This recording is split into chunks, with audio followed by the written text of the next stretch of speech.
Have you ever met someone who carried a dream so bright, that even the darkness couldn't make it fade? The streets of Manila were alive that night, honking cars, laughter, the faint hum of karaoke from distant alleys.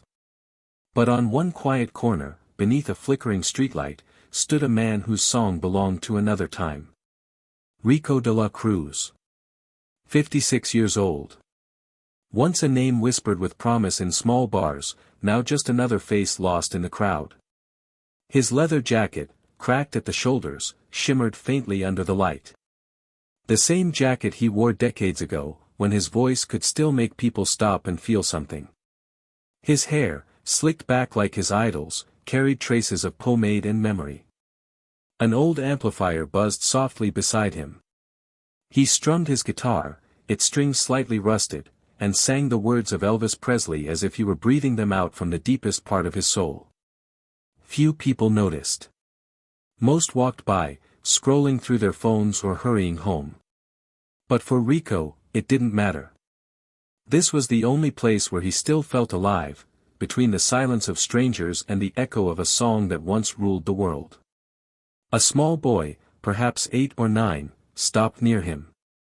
The boy's eyes widened, drawn by something pure, the warmth, the nostalgia, the strange magic of a man singing from a broken heart. Rico smiled faintly. In that moment, he wasn't invisible anymore. The night air was heavy, but his voice cut through it, smooth, soulful, trembling at the edges. It carried the ache of lost years, the beauty of perseverance. Every note was a prayer to a dream that refused to die. When the song ended, the world around him stayed the same, traffic lights changing, people passing. But inside Rico, something shifted. He looked up at the dim sky, wondering if dreams could still find their way back, even for someone forgotten. Because maybe, just maybe, the music of the past wasn't gone. It was only waiting, for someone brave enough to sing it again. The city slept beneath a soft drizzle that night, but in a small apartment above a bakery, music still lived. Rico sat by the window, watching the rain trace silver lines across the glass. His room was a quiet museum of his youth, posters of Elvis from the 70s, framed photographs from forgotten gigs, and a cracked vinyl player that still spun the songs of yesterday. The faint smell of dust and old records mixed with the sweetness of bread from downstairs. He hummed softly, his voice filling the silence. It wasn't as strong as before, but it carried something deeper, experience, loss, love. Every note he sang felt like a memory returning home. On the small table beside him, a photograph stood upright, a young Rico, microphone in hand, eyes full of fire. Time had stolen much from him, but not the rhythm in his heart. His niece, Lena, often visited him after her long shifts at the hospital. She was 24, bright, hopeful, always carrying a sense of tomorrow. She loved watching her uncle sing, even when the world no longer clapped for him. To her, Rico wasn't just a man chasing the past, he was proof that dreams could survive disappointment.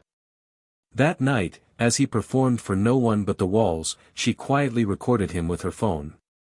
The frame caught the glow of the streetlight behind him, the soft rain on the window, the emotion trembling in his voice.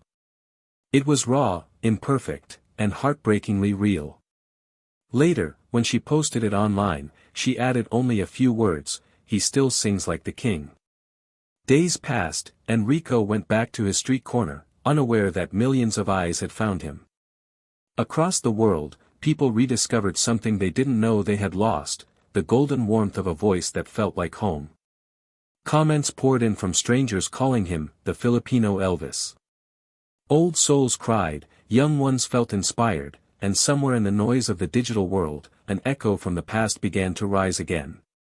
Rico didn't know it yet, but the universe had just hit play on his second chance. Morning sunlight spilled through the cracked blinds, painting soft lines across Rico's small living room.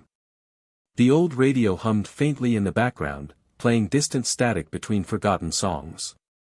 He sat at the table, tuning his guitar strings, just another ordinary morning in an extraordinary life he didn't know had changed. On his phone, a storm was waiting. Hundreds of messages, notifications, comments, hearts, shares, and disbelief. His video had crossed oceans overnight. In America, fans were calling him, the voice of the past reborn. Somewhere in California, a producer from America's Got Talent had watched that same clip and felt something familiar, the kind of magic the world hadn't seen in years. Then came the email. Simple, formal, and life-altering. An invitation to perform live on AGT. Rico stared at the screen for a long time, unsure if it was real. His heart raced like it hadn't in decades. His trembling fingers hovered over the glowing words, "We would love to have you audition." For a man who had spent years singing to strangers who never looked twice, it felt like the world had suddenly turned its face toward him again. He looked around the room, the peeling walls, the old posters, the memories of 1,000 small performances that no one remembered. And then, he smiled. Not because of fame or fortune, but because his music had finally reached someone's heart. That was enough. With Lena's help, he prepared for the journey. They packed his worn leather jacket, his old microphone, and the guitar that had seen him through every rise and fall. Tomas, his loyal friend, lent him his lucky pick, the same one they used back in their youth. At the airport, Rico stood quietly by the glass window, watching planes lift into the clouds. The world beyond had always felt distant, unreachable, but now, it was calling him by name.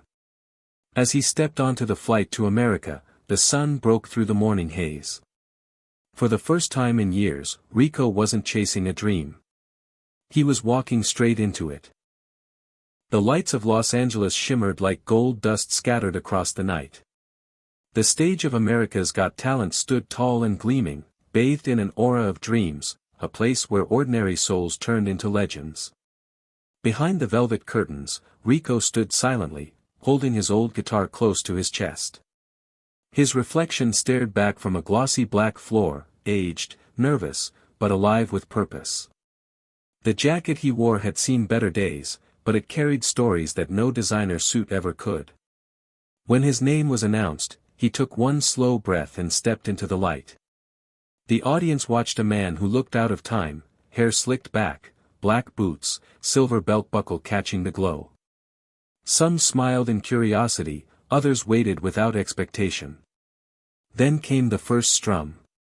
A soft, trembling note that floated across the vast hall like a whisper from the past.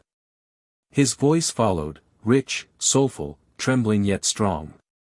The melody poured out, filling every corner of the theater with nostalgia. It wasn't just Elvis they were hearing, it was heart, pure and unfiltered. Each lyric carried a lifetime of waiting, of pain, of love that never stopped believing. The crowd fell silent. Eyes softened. Even the judges leaned forward, caught in a moment they didn't want to end. As Rico sang, the screens behind him flickered with vintage imagery, black and white clips of the golden era, swaying lights, echoes of a time when music healed hearts. Midway through, he lifted his face toward the ceiling lights. Gold shimmer danced in his eyes as if he were singing not to an audience, but to the heavens. The sound of his voice cracked once, not from weakness, but from truth. And then it happened. A judge stood, eyes shining, hands slamming the golden buzzer. The entire hall erupted. Gold confetti exploded from above, cascading around Rico like a shower of light and memory. He stood motionless under the rain of gold, a man reborn, not because he imitated Elvis, but because he reminded the world what it meant to feel. That night, the golden era didn't just return. It lived again, through him. The world woke up to a new name the next morning, Rico de la Cruz, the Filipino Elvis. Clips of his performance flooded every platform. The sight of gold confetti falling over a trembling man in an old jacket touched millions of hearts. In every corner of the world, people replayed his song not just for the voice, but for the soul behind it. His story became a mirror, a reflection of every forgotten dream that still dared to hope. Backstage, Rico sat quietly on a wooden bench, holding the golden buzzer plaque against his chest. Around him, voices buzzed with excitement, but his world was still. He felt the faint vibration of applause echoing through the walls, like a heartbeat that wasn't ready to slow down. Later, in his small hotel room, he placed the plaque beside a photo of Elvis he always carried. The light from the bedside lamp fell softly on both, two dreamers from different worlds, bound by one music that never died. Weeks passed. Offers came in, interviews, collaborations, concerts. But Rico stayed grounded. He knew fame was fleeting, like a song's final note fading into silence. What stayed was purpose. When he returned home to Manila, the streets that once ignored him now sang his name. But he didn't return to stages or grand shows. He went instead to places where hope was scarce, hospitals, orphanages, homes for the elderly. There, he sang for those who couldn't leave their beds, for children who had no one left to listen, for hearts that had forgotten how to dream. Each song became a bridge, between pain and peace, between the past and what could still be. His voice no longer sought applause, it sought healing. One evening, as the sun melted over the horizon, Rico stood once more on his old street corner. The same flickering streetlight, the same guitar. But this time, the world knew his song. As he sang softly into the twilight, the golden glow around him felt almost divine, not from fame, not from lights, but from something eternal. Because the man who once sang to be seen now sang to remind the world. The music of the soul never fades.